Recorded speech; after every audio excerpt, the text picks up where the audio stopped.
Bonjour, j'espère que vous allez bien. Je suis sur la colline de Crussol, au pied des ruines du château féodal. Et là, juste derrière moi, le village de Saint-Péray, qui se trouve juste à côté de Cornas, entre le Rhône et la montagne ardéchoise. Goûtez voir aujourd'hui dans le restaurant La Ruche, qui se trouve à Saint-Péray. C'est ici, au pied des coteaux granitiques plantés de syrah, que nous vous invitons à découvrir La Ruche, un très beau restaurant bistronomique du centre du village. Aux commandes de La Ruche, un enfant du pays, Florian Biscope, globe-trotteur revenu à Saint-Péray pour animer un lieu généreux et moderne. Aux commandes de sa jeune équipe, il orchestre la convivialité d'un établissement dans lequel chacun trouve son plaisir, au détour de bons produits et de quelques verres que le monde entier nous envie. Et là, c'est de la bonne caillette ardéchoise. C'est bon. Une ambiance simple et généreuse, faite de sourires et de produits de saison, choisis en circuit court sur le marché tout proche. Là, je vois que tu as de la belle mâche aussi, là. Ouais, je vais t'en prendre... Tu m'en mets 3 ? Côté cuisine, Odile a rendez-vous avec le jeune chef Maxime Lemot, breton exilé en Ardèche qui l'attend juste en bas sur le marché de Saint-Péray. Salut Alain. Salut. Tu vas bien ? Oui, toi. Ouais. Ce matin, je viens te chercher un peu de miel. Allez. Voilà, dis-moi un peu toutes La les joie, différences. le bonheur du marché sous le soleil. C'est ça, aujourd'hui, il faut en profiter. Hein. Faut en C'est quand profiter. même, exceptionnel. Et ici, tu prends quelques fruits, du Je miel, prends, du jus de fruits. voilà, des fois je prends des pommes, des kiwis, surtout qui nous fait des kiwis jaunes, voilà. Gold. Kiwi T'aimes la gold. couleur, hein, dans Voilà, ta moi j'aime. Ouais, dans ma cuisine, il y a beaucoup de couleurs. Ouais. Surtout Et le ça. miel ici, alors pourquoi Et tu voilà. prends le miel? Parce qu'il est bio. Il est bio, il est d'Ardèche. Ah, Quand même. et un breton qui prend beaucoup de produits en Ardèche. Hein. Oui, alors les Bretons, les Produits de Ardéchois, proximité, hein, il faut. voilà. Hein, normal. Déjà, Voilà. circuit court. Ouais, Circuit court. Circuit C'est court. important. Et puis j'ai la chance surtout d'avoir ce marché vraiment qui est pile en face du restaurant, donc on peut que prendre des produits d'ici. Tu n'as que l'embarras du choix avec les producteurs hein, Ouais, sur ce c'est ça, marché. vraiment. Oui. En fait, ce que j'aime avec Pascal, c'est que voilà, on a plein de petits produits, des petits bouquets comme ça. Vous voyez ces petits céleris là, et ben je garde la peau, je les cuis avec la peau. Ouais, Voilà. c'est plein de Et goût. ça donne plein de goût. Les des petits poireaux, les petits ouais. poireaux, c'est magnifique, c'est juste magnifique ce qu'il fait Pascal. Peu de produits mais bien sélectionnés, c'est pour ça que sur le marché, je vais voir plusieurs producteurs. Vous avez déjà déjeuné à la ruche? Oui, une fois. Et alors Comment ils traitent vos légumes? J'y étais invité et on y a passé un très bon moment. Bon, ouf. Alors c'est vous le fameux Roland? C'est bon, Roland. Ouais, alors Maxime, qu'est-ce que tu veux prendre chez Roland? Eh ben, de quoi faire une petite tome en salade. Bon, alors, Combien t'en vas-y. veux des... Et là, on va prendre de la tome fraîche pour faire la tome en salade. Voilà, c'est une spécialité d'ici. Ça Tome en ressemble salade. un peu à la cervelle de Canu À Lyon? lyonnaise. Lyonnaise, Voilà, ouais. exactement. Mais elle est ardéchoise. Mais elle est ardéchoise, celle-ci. C'est pas pareil. C'est pas trop lourd là? L'amour des moments gourmands, c'est aussi l'histoire de Florian. Formé à l'Institut Paul Bocuse, le patron de La Ruche est guidé par l'esprit de Monsieur Paul et par les rencontres avec d'autres grands chefs, comme Alain Ducasse. Après un passage par Paris, l'enfant du pays revient avec l'idée de mettre en pratique ce qu'il a appris auprès des plus grands. Florian, La Ruche, c'est un joli et très agréable sympa, restaurant José, gastronomique merci. ici au cœur du village. Hein? Absolument. La Ruche, pourquoi vous avez donné ce nom? La ruche, pour que ce soit vivant, bourdonnant, en Oui. plein milieu du village. Oui. Et l'idée, c'est d'aller butiner chez les producteurs, les paysans, les vignerons, Oui. les bons nectars pour les ramener ici. Quelle âme avez-vous voulu donner à vos maisons? Moi j'ai dit esprit bistronomique. Bien sûr. Ici, c'est la bistronomie. Je revenais de Paris, j'avais envie d'apporter tout ce que j'avais vu dans des jolies maisons qui s'affranchissaient un petit peu des codes classiques de la gastronomie. C'était un petit peu plus libre, un petit peu plus déluré. Et je me suis dit qu'il y avait une place autour de Valence, ici, sur les côtés ardéchois, pour amener ça. D'où le succès, vous avez bien vu. Ça fonctionne plutôt bien, je suis content. Oui. Oui. Alors, le vin est important dans votre vie personnelle et dans votre carrière. Bien sûr, j'ai grandi ici sur les coteaux granitiques quasiment de Saint-Joseph, Cornas et Saint-Péret. Pas mal. Voilà. À force de coups de cœur, j'ai acheté environ 400 références de vin. Donc il faut ranger tout ça dans la cave et il faut savoir en parler aux clients ensuite pour accorder bien sûr avec les plats. Et José, c'est l'homme clé. Et les vins essentiellement de la vallée du Rhône? Principalement. 70% de la carte à peu près, c'est la vallée du Rhône. Des vins d'exception, cultivés sur les terres historiques des coteaux de l'Ardèche, à quelques kilomètres de la ruche. Un patrimoine qu'une nouvelle génération de vignerons, comme celle de Cyril, producteur de Saint-Péret, travaille avec la connaissance transmise par les anciens. Est-ce que toutes les vignes de Saint-Péret sont plantées comme ici en hauteur, sur des chemins escarpés? Sur Saint-Péret, il y a deux terroirs vraiment différents.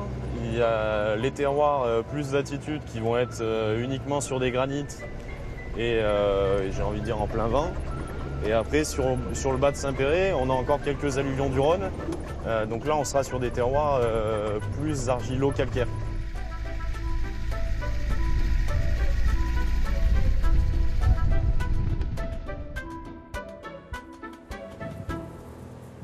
Quand le vent du Nord souffle ici à Saint-Péret, eh ben, je peux vous dire qu'il ne fait pas semblant. Et en plus, il est glacial. Mais grâce à lui, nous avons le ciel bleu et le soleil. C'est ça, Cyril, j'ai tout compris. Ouais, Météo ardéchoise. Bien sûr, bien sûr. Ouais, Mistral à fond. On est dans la vallée du Rhône. Donc, en plus, ici, on est en altitude à 400 mètres. Et Donc, alors, ça nous permet d'avoir un beau ciel dégagé, Et une quelle vue vue magnifique. Alors dis-moi un petit peu là, je suis nulle en géo. On voit le château de Crussol un peu plus loin. Ouais, ça je l'ai reconnu.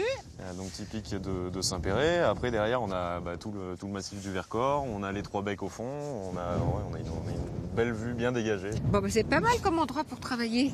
Hein, on est bien, faut pas craindre le vent, mais sinon c'est. Il le faut, il y a une semaine il y avait la neige, mais c'est ça. Mais c'est Ouais. peut-être ce qui donne le bon vent aussi. Hein. C'est On ces a terres qui sont un peu secouées. Là. Ouais, puis on a des nuits qui sont un peu plus fraîches que la moyenne. Donc du coup pour les blancs c'est intéressant, ça nous permet de garder un peu de fraîcheur qui va donner de l'acidité et ça fait des blancs qui sont plus digestes et qui se gardent bien. Alors tu as 27 ans, tu as repris une entreprise familiale ou Non, t'es le premier dans la famille? Non, je suis le premier dans la famille. Je me suis monté, j'ai travaillé chez des vignerons dans le coin, chez Colombo, j'ai travaillé chez Sylvain Bernard au domaine de Fautry. Ouais. Et puis après derrière j'ai acheté un peu de terrain et puis je commence à planter des vignes pour agrandir. Hein. Tu as une grosse production de Saint-Péret? Je fais entre 6 et 8 000 bouteilles par an. Donc non, ici c'est des terroirs qui produisent très peu. On n'a pas des grosses quantités. Cépage? Cépage, Marsanne et Roussanne. Oui. Donc voilà, c'est des vignes qui sont palissées. C'est typique d'ici parce qu'il y a tellement de vent qu'on est obligé de palisser un maximum. Donc il faut vraiment être à jour sur l'attachage. Sinon, le vent casse tout. Hein, de manière générale, comme une journée comme ici. Quand les pousses sont 40 cm, ça se calme tout. Ouais. C'est des sols qui sont squelettiques, hein, c'est du gore. C'est-à-dire Du gore, c'est du granit pourri, tout simplement. Donc ça nous donne des sols, des sols très sableux. Il n'y a rien qui pousse. Hein, La vigne, elle doit creuser. Donc la vigne souffle et et elle a un très bon enracinement, donc ça lui permet de résister au sec. Mais même si elle résiste au sec, ça donne pas beaucoup de bouteilles. Donc voilà, on a et moi, je résistais au froid. Je sais pas. Ou alors il faudra un bon canon pour se réchauffer. Là, je crois. Faut être habitué, ça c'est sûr. Ardèche, terre de vent, de vin, mais aussi terre d'élevage. Comme ici à Alboussière, où le chef Maxime Lemot vient rencontrer son producteur de viande bovine en compagnie du boucher qui le fournit. Un moment de rencontre entre les différents professionnels, garant d'un circuit court et vertueux, de l'étable jusqu'à la ruche. Maxime, dans une cuisine, oui. Le produit est fondamental. Tout à fait. Bon produit. Le bon produit, voilà. Trouver son producteur, que ça reste local.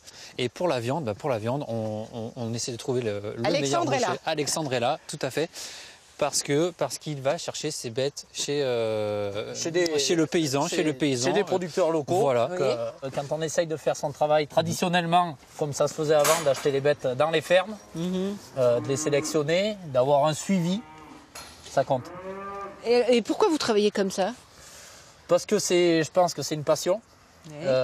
Ça fait une paire d'années que... Mais ce serait plus simple d'être dans votre laboratoire, téléphoner, je veux 4 vaches, je veux... Ça, c'est sûr, c'est sûr. Mais bon, on n'a pas la même... on sait ce qu'on vend. Ouais. Quand c'est comme ça, on sait ce qu'on vend.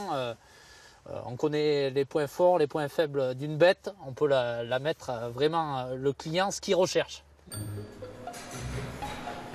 Et le client de la ruche peut être rassuré par le travail de Fabien, un éleveur de père en fils qui sait apporter à ses animaux tout le soin nécessaire qui fera d'eux de valeureux gagnants des plus grands concours de beauté. Tu connais bien Fabien? Ah oui, Fabien, il y a très longtemps qu'on se connaît. Moi, je suis originaire de Vernoux, juste à côté, à une quinzaine de kilomètres. Mais vous alliez à l'école ensemble ou vous faisiez les 400 coups ensemble, voilà, non? Voilà, on faisait les 400 coups surtout ensemble. Ah ouais, quel genre de bêtises vous faisiez? Ça on vous le dira pas. Si, il va me le dire, il va me le dire. Ouais. C'est important ce contact direct avec le boucher pour vous, Fabien? En dehors, c'est votre copain, ok. Mais non, mais en parlant de professionnel. C'est très important. Il nous guide aussi les veaux, il nous donne des conseils, comment il faut les engraisser, s'ils sont pas trop gras, s'ils sont pas trop vieux, trop... Voilà. C'est important de dialoguer. Et quelque part, c'est aussi valorisant, non? Après, de retrouver les viandes à la ruche, cuisinées par ce chef. On en est fiers de ça, en fait, que notre viande ne parte pas à l'autre bout du monde. Et voilà, on fait de la bonne viande, autant qu'elle profite aux gens du coin. Et moi, ça me permet d'avoir une viande de qualité et c'est juste parfait là. C'est l'histoire de confiance là, entre tous les trois. Et puis il y a d'autres éleveurs avec lesquels vous travaillez. Ah oui. Alors, ils sont où? Uniquement ardéchois? C'est le chauvinisme? Non, la Haute-Loire, la Lozère, on va jusqu'à Saugues. Ah ouais. Après, on fait le fin gras du Mézin aussi. Oui. On achète sur les Estables, Fresnay-la-Cuche. Oui, bien sûr. Tous ces coins des viandes typiques, voilà. Et d'ailleurs, Odile, si on jouait à reconnaître les races des plus belles vaches de Fabien? Là, Alors là, c'est une brune des Alpes. parfait. Bon, celle-ci, je sais pas parce qu'elle est croisée. Hein. C'est un mélange. Ah oui. Il y a une Et celle-là, abondance. là. Ça, c'est l'abondance. Non? Si c'est pas l'abondance, c'est quoi alors? Montbéliarde. Montbéliarde. La Montbéliarde. La Montbéliarde. Et voilà. D'accord. Après, il y a celle-là, là. Avec les lunettes, c'est laquelle? Avec les lunettes. Regarde là. Ouais. C'est Ouais, l'abondance. c'est l'abondance. Eh oui, c'est l'abondance. d'accord. Les deux ardéchois Ah ouais. ne choisissent que des races locales. L'abondance. Ah, C'est mais ça, oui. j'ai tout compris. Hein. C'est ça, c'est bien ça. Ouais. Vous prenez à l'extérieur quand ça vous arrange aussi. Hein. Ça nous arrange, les ardéchois, c'est normal. Après cette visite au pays des plus belles vaches, retour à la ruche, où le chef est impatient de nous faire goûter son célèbre quasi de veau d'Ardèche, laqué au miel de sapin d'Arçon. Donc, quasi de veau, Oui. qu'on va rôtir et laquer au miel. Ensuite, à la garniture, ce sera un pressé de pommes de terre. En fait, je compte un petit peu revisiter la crique, qui est une spécialité d'Ardèche. Oui. Voilà. Il n'y a pas que des criques en Ardèche, mais on va laisser voilà, quoi. Voilà. Et ensuite, avec un petit peu de confit d'oignon. Voilà. Et juste un petit peu. Hein. Juste un petit peu. Oui. Et puis 2-3 petits légumes. Voilà. Pour accompagner le tout. Voilà, du marché. Première étape. Alors là, on va commencer par parer la viande. Donc on va enlever tous ces petits morceaux Moi, j'ai un de super gras. boucher qui me le fait. Voilà. Bah, en fait, tout ça, je le garde et je fais tous mes jus avec. Tous les jus. Voilà. Donc tout est fait maison ici. Hein. Oui, vraiment. Les jus, vraiment, les fonds de c'est, sauce, ouais. on y tient. Et Moi, pourtant, j'y vous tiens, n'êtes en que tout cas, deux pour en cuisine. On est 3 maintenant. On est 3. Ouh, On est inflation, 3 trois. depuis l'année dernière. On est 3. Pour combien? 44 places assises, voilà, par service. Tu as appris où ton métier? Tes parents étaient dans la restauration? Pas du tout. J'ai que mon parrain qui était dans la restauration et c'est ce qui m'a un peu donné l'envie de cuisiner. Et ma mère, forcément, qui nous préparait des bons petits plats. Alors ensuite, on va détailler des belles tranches. Alors on va bien assaisonner notre morceau de quasi. Avant la cuisson. Hein. Comme ceci. Oui, moi je fais avant la cuisson. Ouais. Après. Alors on va passer du coup à la cuisson. Alors dans une poêle avec du Dans beurre, une de poêle. l'huile. Alors voilà. Alors moi je préconise d'abord de faire une première coloration avec un petit peu d'huile. Oui. Ensuite on y rajoute une noix de beurre. On va l'arroser bien comme il faut. On va finir notre cuisson au four. Et donne-nous la recette de la crique. Alors Version la ruche. version la ruche. Donc c'est des pommes de terre râpées. Tu ne les achètes pas toutes coupées, les pommes de terre, toi? Ça va pas, non? Un point très important, c'est de ne pas les laver, ne pas les rincer après. Après, quand elles sont coupées. Voilà, oui, ici, oui. c'est pour pas qu'elles noircissent. Et ici, important, c'est de garder la fécule autour de la lamelle pour que ça colle en fait à la cuisson. Alors, je vais assaisonner mes pommes de terre avec un petit peu de sel, comme ceci. On va bien mélanger. Donc, on va commencer à faire notre première couche dans le fond du moule. Donc, on fait un petit étage comme ceci. Ensuite, je viens rajouter mon petit confit d'oignon. Donc j'ai pris des oignons rouges que j'ai finement émincés, que j'ai fait revenir avec un petit peu de beurre, un petit peu de sucre. Oui. Voilà. J'ai laissé colorer légèrement et après j'ai rajouté du vin rouge, de la syrah. De la syrah, voilà, tout simplement. Donc alors ensuite, tu le fais cuire au bain-marie. Comment tu vas faire cuire ça? Pas du tout. Je vais le faire cuire au four à 160 degrés. Tu rajoutes pas de beurre, rien du tout? Non, je vais rajouter je vais rajouter un peu de bouillon. Et puis avec ceci, donc on va faire 2-3 petits légumes qu'on a récupérés du marché. Oui. Voilà. Les brocolis, c'est très beau. Les brocolis, voilà, ouais, ils sont très très beaux. Ils vont être très verts. bon pour la santé. Ok. On va éplucher un petit navet. Plutôt un navet. Voilà, un navet. Donc toujours les légumes de saison. Exactement. Donc là, on a notre terrine qui est cuite, refroidie, important. Important, oui. Important de la refroidir pour pouvoir détailler de belles tranches, comme ceci. On vient poser délicatement notre tranche de terrine sur une poêle bien chaude. Donc notre terrine est bien colorée. On va venir la poser comme ceci. Les petits légumes cuits à l'anglaise, c'est-à-dire plongés 1 minute dans l'eau bouillante. Exactement. Voilà, puis on va alterner les petits légumes comme ceci. Voilà. Et ensuite, on va laquer notre morceau de veau. On va bien l'envelopper avec le miel, comme ceci. J'y ai rajouté 2 belles cuillères à soupe de jus de viande. On remet. Et ça sent très bon. Et ça sent très bon.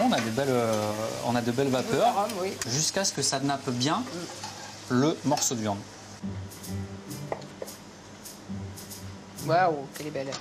Comme ceci. Et on va déguster avec des couteaux de tiers. Exactement. Super, on fait travailler l'artisanat aussi. Et oui, tout à fait. Voilà, donc une cuisson bien rosée. Ouais. Et le quasi, malgré qu'on est sur Bravo l'éleveur, bravo le boucher, bravo le chef. Bravo l'apiculteur, bravo le maraîcher. Bravo la ruche.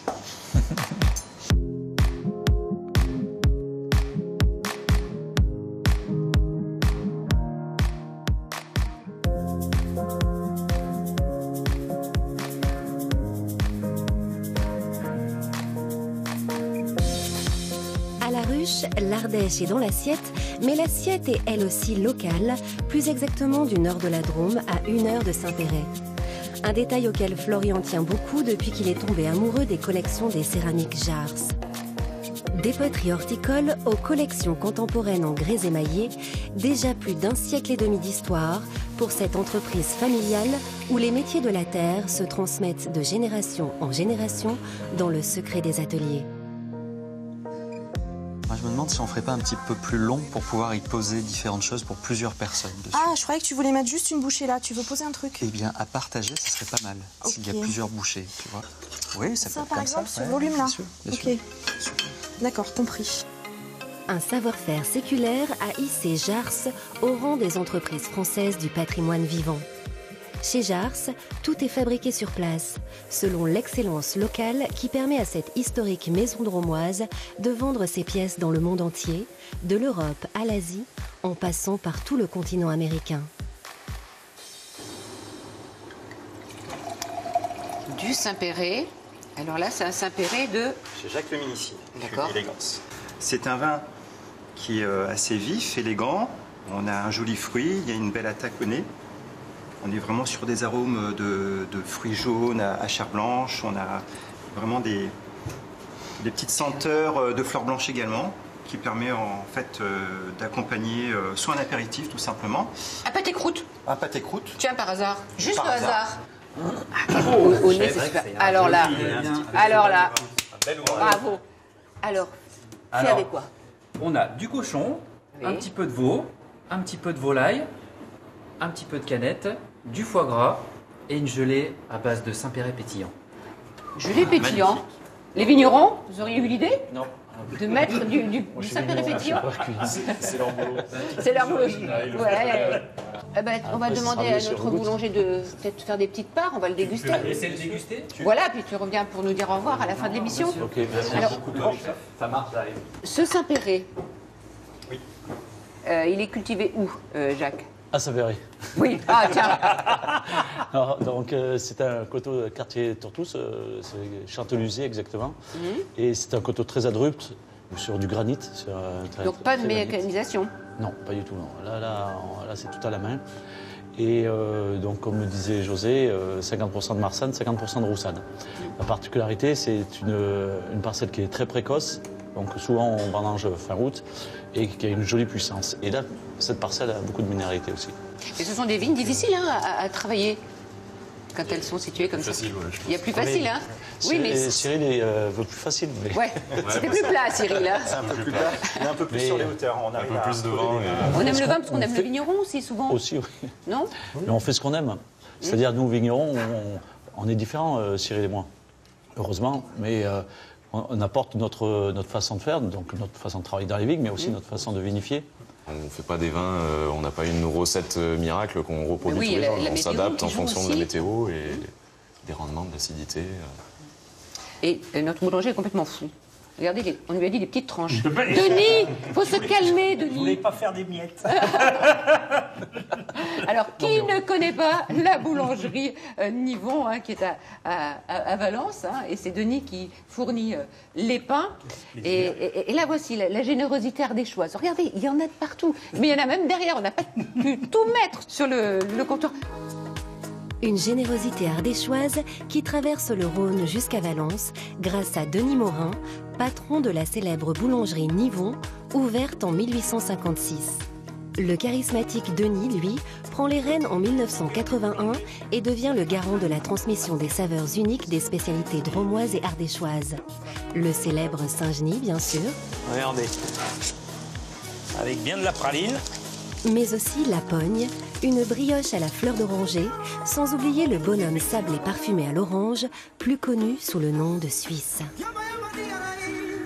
Alors, quelle sorte de pain vous faites? Moi, celui-ci m'intrigue vraiment. Alors ça, c'est un pain un peu spécial. Ah bah oui. C'est un pain qu'on a créé pour faire un beau mariage avec les poissons grillés, poissons fumés et la fameuse cervelle de canut, c'est-à-dire le chèvre frais, etc. C'est un pain au charbon végétal, donc qui soigne bien les intestins. Ah oui. C'est un bon médicament et on y met aussi, pour donner du goût, de la pâte de sésame noire et des graines de sésame. D'accord. Ça, c'est un pain qu'on a créé au mois de septembre pour la fête des vins de Saint-Péret, justement, et où on a remplacé l'eau par du cornasse, histoire de donner du goût. Ah, ils aiment faire la fête et ici. Et puis on hein. y met aussi de la caillette, qui est vraiment quelque chose de très sympa dans le coin, du saucisson, des lardons fumés et des graines de courge torréfiées dans le blanc d'œuf et le sel de Guérande. Donc là, il y a des sacrées personnalités hein, comme producteurs. Hein. C'est la vie de On a Saint-Péret, vu c'est Roland extraordinaire. Marché, on a vu tous ces C'est des gens. producteurs, c'est des amis, c'est le maillage de notre territoire et de nos terroirs. Tous ces gens font vivre nos terroirs. Et la cuisine du chef est sincère, et je trouve que tes producteurs sont sincères, authentiques. Ils font leur métier, il ne faut pas les emmerder, c'est comme ci, c'est comme ça, non? Oui, bien sûr. Hein? C'est du partage, de toute façon. Donc, et puis, on est tous dans le même bateau. On est là pour la promotion de notre territoire, de nos bonnes valeurs, etc. Et se faire plaisir. Et se faire plaisir. Ouais. Et on est bien tous ensemble. Axel. Ah, le Suisse, je voudrais goûter. Allez, regarde. Il est où? Ah, il y a pas des petits bouts à chacun. Oh là là là. Avec des écorces d'orange. Écorces d'orange confite. D'aubenas. Oh là là là là. Alors là. Alors le gros avantage, c'est comme c'est une pâte sablée. C'est très bon. J'ai des clients qui la gardent 6 mois dans leur armoire à linge, tu vois. Donc c'est un gâteau qui mangeable au bout de 6 mois. Si, parce que non, oui, ça peut sécher, mais si comme c'est une pâte sablée, il n'y a pas de trame de gluten, donc il n'y a pas de rassissement proprement dit du produit. Donc tu le fais tiédir dans ton four, ça refond le beurre, c'est comme s'il sortait de notre four. Bien. Et bravo pour ton pâté en croûte, hein, chef. Merci. Le Suisse. La fleur d'oranger aussi. Ah oui, très bien. Super.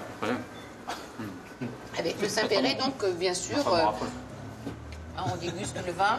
avec une grande modération et beaucoup de plaisir. Mais on est raisonnable. Hein, voilà. Et on reste sur place si des fois on n'a pas été raisonnable. Là, bon, en tout cas, merci Florian, merci Maxime, merci à vous. Merci José. Denis, Cyril, merci aussi Jacques. Et c'était un bonheur de partager ce moment avec vous. Et j'espère qu'il en fut de même pour vous. Je vous souhaite une belle journée et je vous dis à très très vite.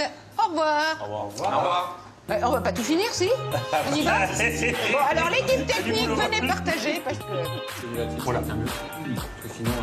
Qu'est-ce que c'est bon tout ça? Mais tu serais pas tombé amoureux de l'Ardèche, toi? Ah, moi, totalement.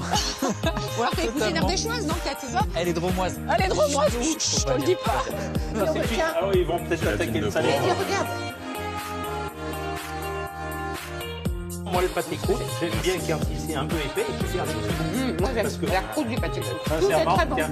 Merci. Vas-y. Loïc, Moi j'aime bien la viens goûter ça. Loïc. Ça fait pas goûter. Ah ben goûte là. Avec l'autre, on dit au revoir. Ciao.